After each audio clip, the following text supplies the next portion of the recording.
weekend. Harry Yardley-Rose is looking strong, and the first appearance of Scott Parkin, who has just come out of 4 hours worth of racing in Fun Cup, into his TT to start 6th. So race 1 of the weekend, round 3 of Audi TT Cup racing for 2023 is go! It's a decent start for initially for Carl Swift, with a rocket start also for the second row of the grid from Ross Macker as they head down towards Ritchie's for the first time. One or two cars jolting for position down towards Ritchie's. There's a couple of cars starting in the back with a 10-second delay. That was both Anthony Parker and Richard Sanders, I think after some misdemeanors in qualifying, but they get underway straight away as they come in towards turn 1 for the first time. A bit of dust being kicked up. Down towards the head, there they go, and it is Carl Swift who holds on to the position.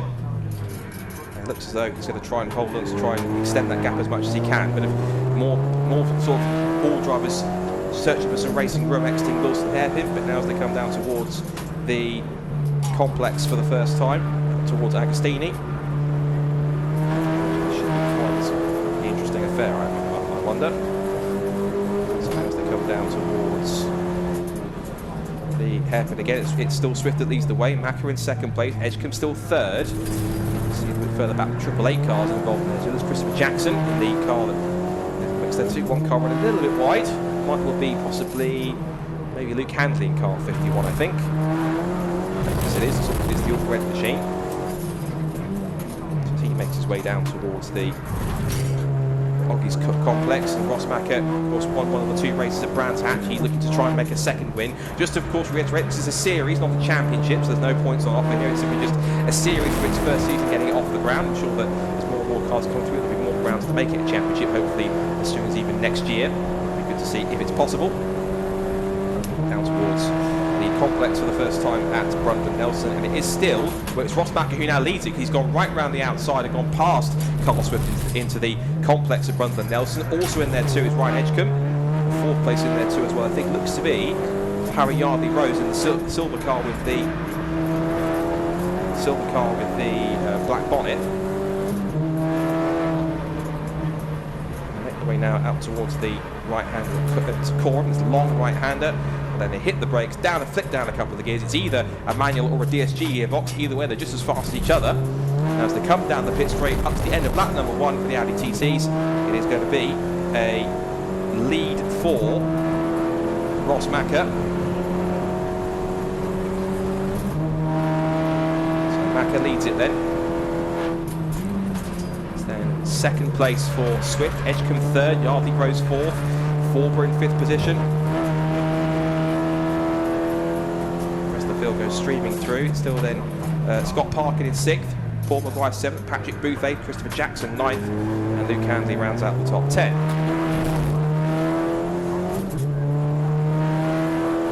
So out of the Wilson hairpin they go.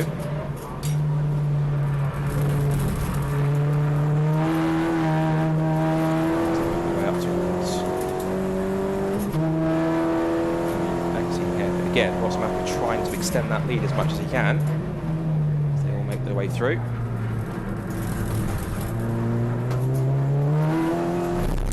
So he's got a little wide on the exit there as they come up towards it. And I'd say Carl Swift, now he's kind of resettled himself back in after losing the lead. He's now right on the tail again under the rear wing of Ross Macker.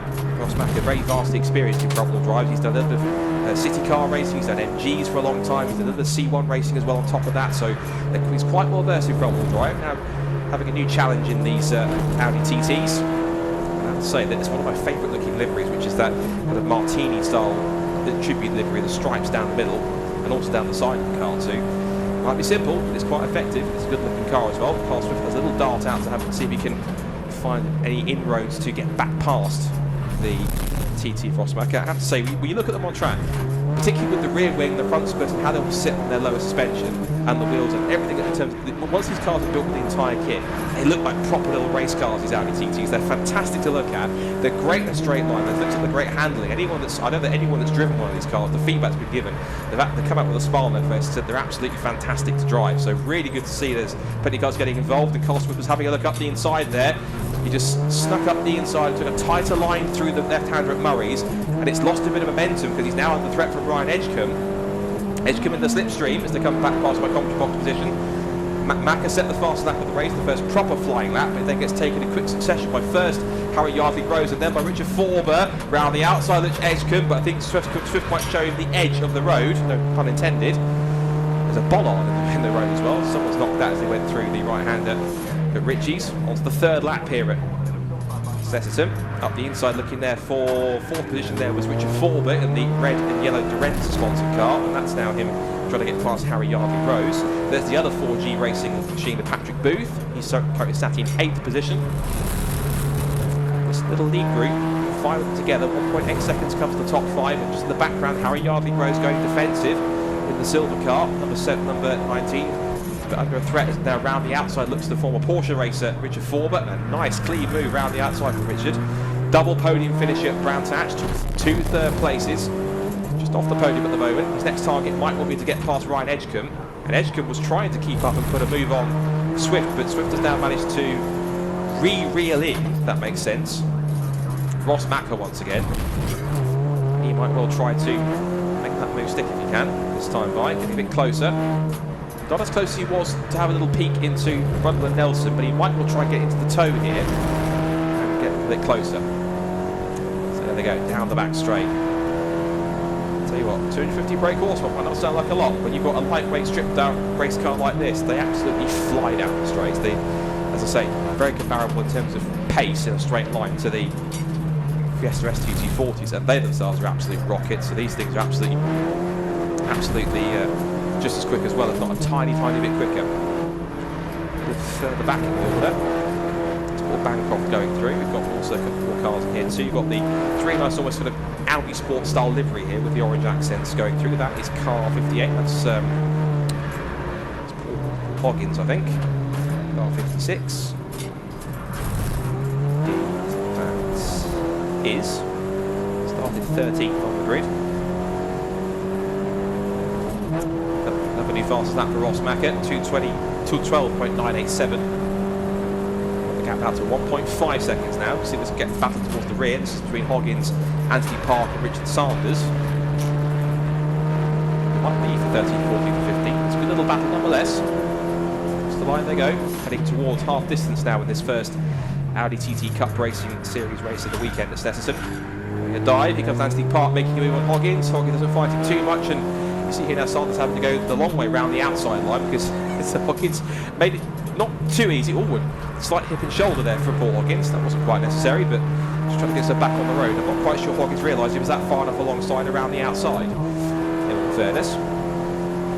Through have gone both Park and Sanders. Meanwhile, back towards our leaders. This is for second, third and fourth. Macker's trying to pull away here, and it's a bit close on the exit, but a bit of tyre smoke, I think, as they get the power down on these front drive Audi TTs.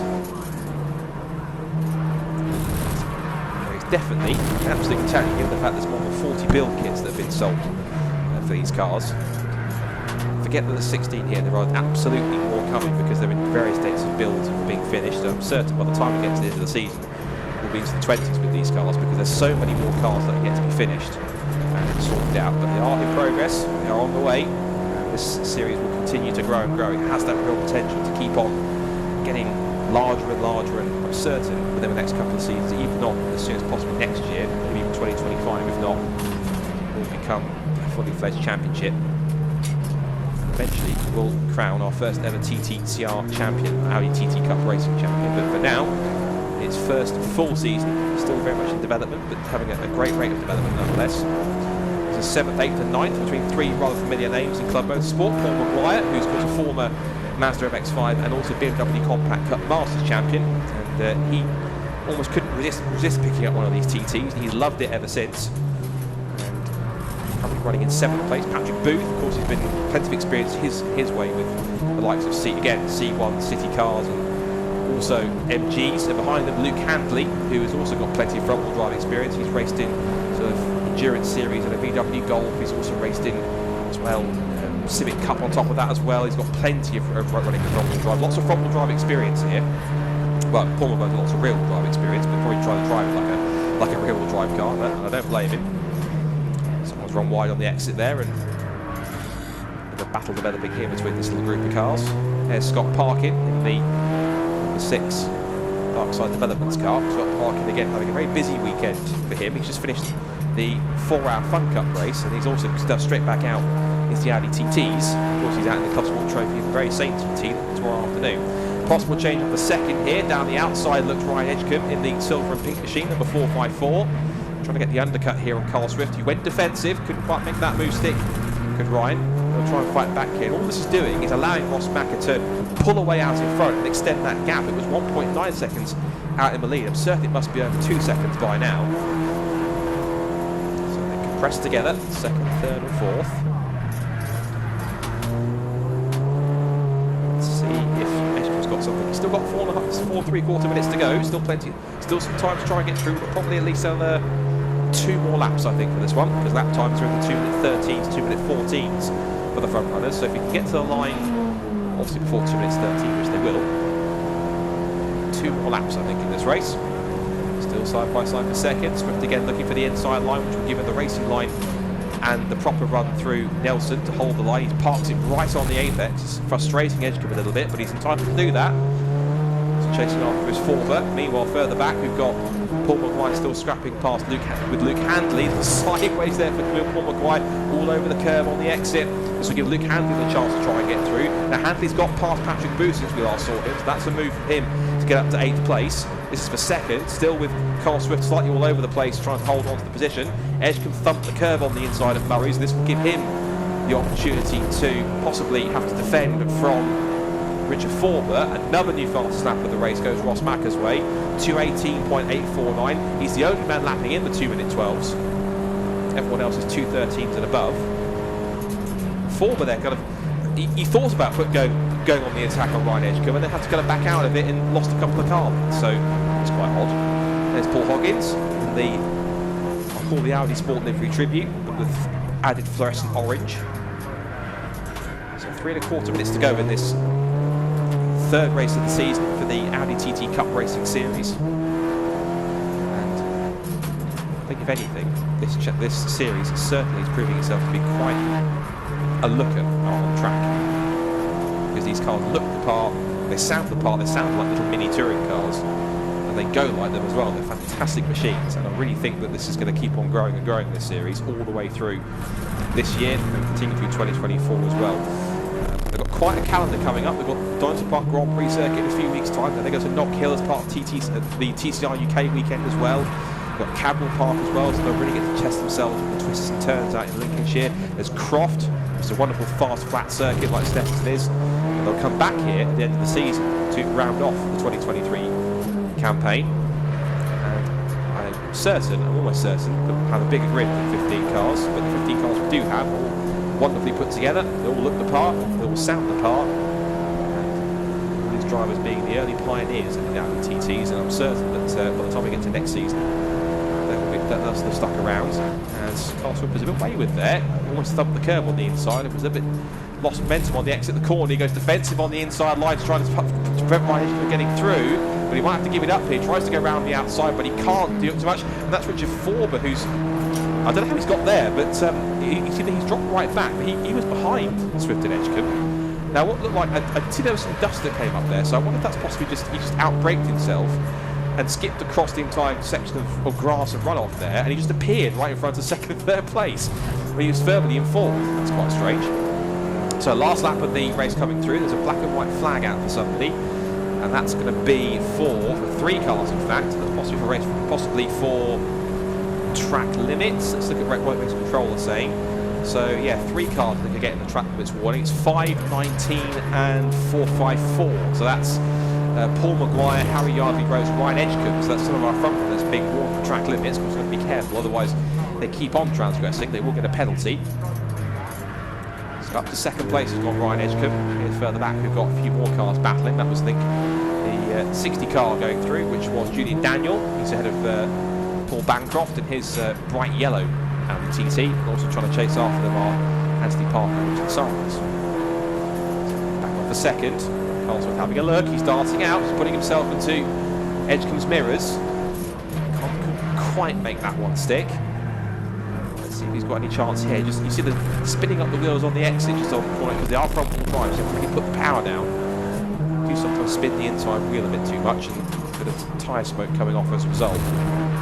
It looks as though It's going to be a relatively straightforward win for Rossmacher. Fastest lap of the race also, but still battling further back. It's Julian Daniel holding off Paul Bancroft. This is over the final spot in the top 10. So that battle will continue on. Meanwhile, one last chance for Carl Swift to try and get past here if he can. He might get into the slipstream to pull himself closer to Ryan Edgecombe, but does he dare try and make a move into the complex here at Brundtland Nelson? At Brundtland Nelson, here goes Rossmacher. And the answer to that speculative question of whether or not Swift will go on the attack is he's not close enough, which means he might have to wait till either get towards Coram, or if not, either into or exiting Murray's on the sprint to the line. But it's been quite a close race between some of these guys in the mix. They've put on quite a decent show and some good battles here. Up and down the order, relatively evenly matched. We've got Paul Maguire here, who is scrapping with Christopher Jackson. And here comes that fight for second, which I think is going to go the way of Ryan Edgecombe. So we're going to get some different winners on the podium, unless he runs wide on the exit, which he does so. Can he get the power down quick enough to hold off Carl Swift? He might out-drag into the line, or kick an eye. This is the coach wants to check a flag. Rossmacher flashes the lights and wins race 3 of the season for the Audi TT Cup Racing Series. And Ryan Edgecombe gets enough power and traction off the final corner, despite running wide, to hold on to second place ahead of Carl Swift in third. So that was quite a nervy moment for Edgecombe, but he does hold on to take the position. He'll